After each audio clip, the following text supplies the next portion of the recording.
The collapse of the Western Roman Empire in 476 CE ushered in a profound period of decline in Europe, known to many historians as the Dark Ages. Marked by political instability, social fragmentation, and a steep decline in literacy and intellectual pursuits, this period stretched across several centuries. During this time, the European continent experienced the deterioration of centralized authority, the collapse of urban life, and the waning of classical knowledge that had once flourished under the Greeks and Romans. As monasteries became the sole centers of learning, and the Church tightly controlled theological and philosophical discourse, much of Europe entered a state of intellectual dormancy. In this vacuum, it was the Islamic world that emerged as a guardian and innovator of knowledge, becoming the vessel through which ancient wisdom was preserved, enhanced, and eventually reintroduced to the West. In the 7th century, with the advent of Islam in the Arabian Peninsula, a transformative intellectual and spiritual movement began to spread across vast territories. Within a few generations, the Islamic Empire extended from the Iberian Peninsula in the west to the Indus Valley in the east, encompassing diverse cultures, languages, and traditions. What united these lands was a shared Islamic civilization that revered knowledge as a divine imperative. The Quran repeatedly emphasizes the importance of reason, reflection, and learning. Verses such as, "Are those who know equal to those who do not know?" Quran 39:9, and the prophetic tradition, "Seek knowledge even unto China," symbolized a civilization-wide dedication to the pursuit of learning. Under the Abbasid Caliphate, especially from the 8th to the 13th centuries, the Islamic world entered what is now referred to as the Islamic Golden Age. This era was characterized by a flourishing of science, medicine, philosophy, literature, mathematics, and engineering. One of the most remarkable undertakings of this age was the translation movement, spearheaded in the city of Baghdad. The Abbasid caliphs, particularly Harun al-Rashid and his son al-Ma'mun, invested heavily in the collection, translation, and study of knowledge from the ancient world.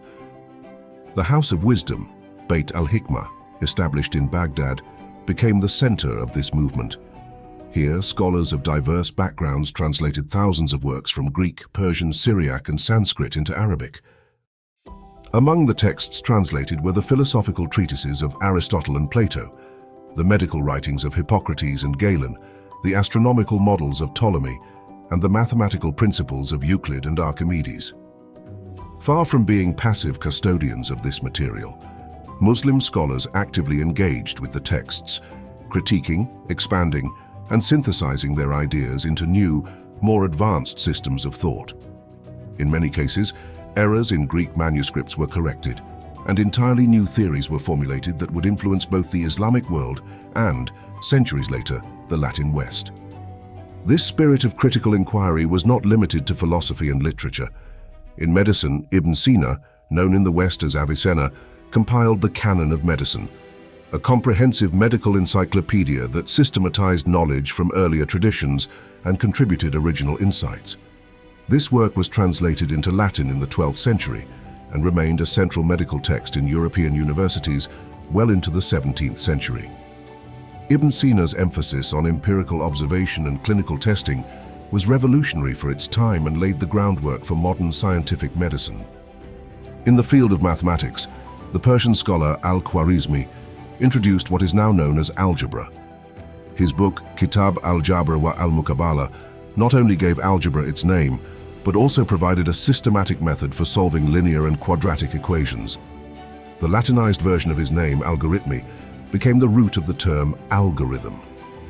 The Hindu-Arabic numeral system that he and others promoted, featuring the crucial concept of zero, was eventually adopted in Europe, replacing the cumbersome Roman numerals and enabling more advanced mathematical computation.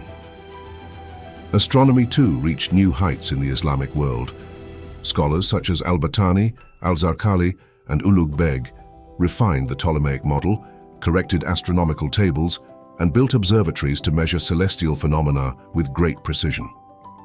These advancements were not merely theoretical, they had practical applications in navigation, the Islamic calendar, and the determination of prayer times. The astrolabe, an intricate device improved by Muslim scientists, became a valuable tool for travelers and astronomers alike, and would later play a role in European exploration during the Age of Discovery.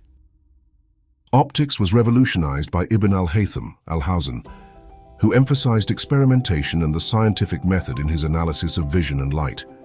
His monumental Book of Optics refuted the Greek theory that vision results from rays emitted by the eyes, instead correctly arguing that sight occurs when light reflects off objects and enters the eye.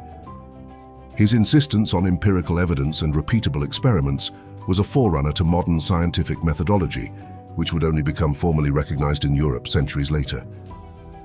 The contributions of Islamic civilization were not confined to the Middle East. In the far west of the Islamic world, Al-Andalus, Islamic Spain, became one of the most vibrant centers of learning and culture. Cities like Córdoba, Toledo, and Granada boasted massive libraries, universities, and mosques that served as intellectual hubs. Córdoba alone was said to have over 70 libraries, the largest of which contained hundreds of thousands of volumes at a time, when the largest library in Christian Europe held a few hundred. The cultural and intellectual atmosphere in Al-Andalus was one of pluralism and coexistence. Muslim, Christian, and Jewish scholars lived and studied together, translating texts and engaging in shared philosophical dialogue. This cultural exchange culminated in what is now called the Toledo School of Translators. After Christian forces reconquered Toledo in 1085, rather than destroy the accumulated knowledge, they employed scholars to translate Arabic texts into Latin. It was through this process that the works of Aristotle, Ibn Sina, Al-Farabi, and many others re-entered Europe. The European Renaissance, often thought of as a spontaneous rebirth of classical knowledge, was in large part a product of this transmission of Islamic scholarship. Indeed, many of the foundational texts of Renaissance science, medicine, and philosophy came to Europe through Arabic intermediaries. Furthermore, the Islamic world contributed to Europe's intellectual revival by modeling a different relationship between faith and reason. While medieval Europe was often characterized by a suspicion of secular knowledge, Islamic civilization embraced the idea that reason and revelation were not only compatible but complementary. Muslim theologians and philosophers such as Al-Ghazali and Ibn Rushd debated the boundaries of reason and faith with great sophistication. Ibn Rushd, known in the West as Averroes, became one of the most influential figures in medieval Christian thought. His commentaries on Aristotle were studied extensively in European universities and shaped the work of Thomas Aquinas and other scholastic philosophers. These thinkers, in turn, laid the foundation for modern Western theology, philosophy, and science. The impact of Islamic science on European exploration cannot be understated either. The navigational tools and astronomical knowledge developed in the Islamic world were essential to European seafarers during the Age of Exploration.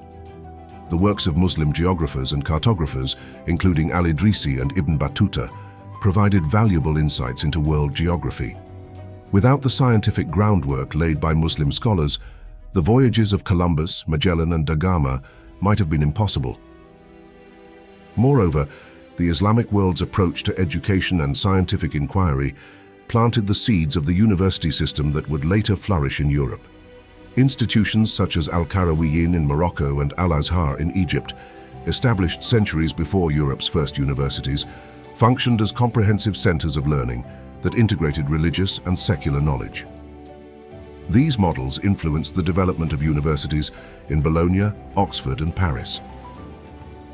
As Europe gradually emerged from its intellectual stagnation, it did so with tools and ideas inherited from Islamic civilization. The Renaissance, which began in the 14th century, was in many ways the flowering of seeds planted during the Islamic Golden Age. Yet modern narratives often erase or minimize this vital connection. The history of Western civilization is frequently told as a linear progression from ancient Greece and Rome to modern Europe, with little attention paid to the centuries when Islamic civilization acted as the custodian and innovator of global knowledge. To ignore this contribution is to overlook a critical chapter in the story of human progress. The idea that one civilization rescued another, not through conquest but through scholarship and cooperation, serves as a powerful reminder of our shared human heritage. In an era where cultural and religious differences are often viewed as barriers, the example of how Islam saved Western civilization provides a compelling model for cross-cultural respect and collaboration. The Dark Ages were not dark everywhere. While Europe struggled in the aftermath of Rome's collapse, the Islamic world lit the torch of knowledge, holding it aloft until the West was ready to reclaim it. This act of preservation and advancement was not incidental. It was deliberate, motivated by religious principles that exalted learning and wisdom. The scientists, philosophers, and theologians of Islam did not hoard their knowledge. They refined it and passed it on. Without them, the Renaissance might have been delayed by centuries, and the trajectory of modern civilization would have been profoundly different. Today, the global scientific community operates on principles of inquiry, skepticism, and evidence, principles championed by Muslim scholars over 1,000 years ago. Recognizing their role is not merely a matter of giving credit where it is due. It is a testament to the enduring power of knowledge to bridge civilizations and to uplift humanity. The Renaissance was not a sudden reawakening of dormant European genius. It was the fruition of centuries of knowledge cultivated and shared by Muslim scholars. From mathematics and medicine to philosophy and physics, the contributions of the Islamic world were not mere supplements, they were foundational. Recognizing the role of Islam in saving Western civilization is not merely a matter of historical accuracy. It is an acknowledgement of the interconnectedness of human progress. In an age where division and misunderstanding persist, revisiting this shared legacy offers a powerful reminder that knowledge transcends borders and that the achievements of one civilization can become the lifeline of another. If you enjoyed this video, you'll love what's next. We have made several videos on this topic. Click the playlist on your screen to dive into more content. May Allah bless you.